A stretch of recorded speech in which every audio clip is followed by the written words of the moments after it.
Welcome to Tres Piedras Ecolodge Reserve. It's located in a rural community in the Pacific West Coast of Costa Rica. We are searching for donors to cover the $1,500 of legal fees associated with preserving 150 acres of primary and secondary forests while jumpstarting an ecotourism program. But first, let me tell you a little bit about the property. Here at the reserve, there are currently 4 unoccupied cabins with working facilities, Guabo River access, 2 tilapia ponds, and the beginnings of an organic garden. Tres Piedras Ecolodge Reserve would offer an oasis for nature lovers, but also educational opportunities for those interested in tropical ecology. My name is Tessa Rager. I'm currently a graduate student at St. Edward's University, along with my research partner Matthew Horgan.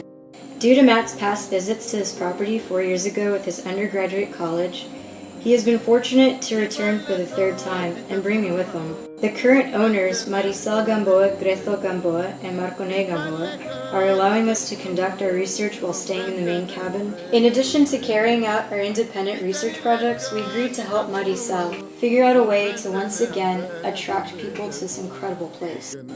As ecologists, Matt and I consider this notion the most crucial part of our stay here. Without any incentive to keep this property intact with all its biodiversity, it is almost certain that this property will be developed through deforestation to make way for homes or converted back into pasture land, which is unsustainable.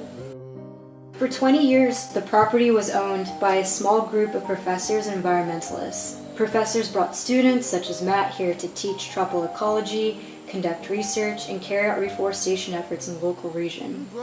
These areas were transformed from barren, abandoned pasture fields to now lush secondary forests. These primary and secondary forests provide an array of ecosystem services such as carbon sequestration, erosion prevention, nutrient cycling, and water management, just to name a few.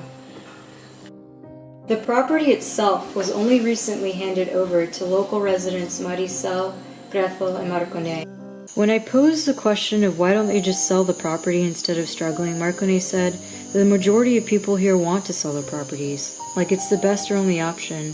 For him it is an option, but it's not the best for many reasons. That there are ways to work with the soil, live off of it, conserve the natural environment to where it's beneficial not for one or a few people, but for the whole. El vender para mí no es una opción que valga la pena.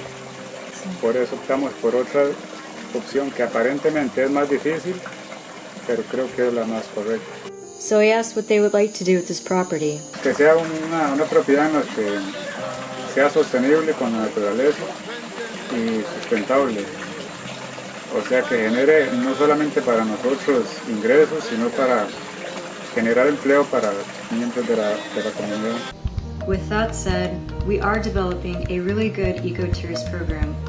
But before we can begin anything, paperwork pertaining to subsidies for preservation, property insurance, and other legal advice on how to proceed with this conservation project must come first. Primary forests are rare, given that tropical ecosystems are one of the most threatened places in the world. Will you help give this one a fighting chance? If you have any questions, please feel free to email us. We're also on social media. Thank you so much for listening.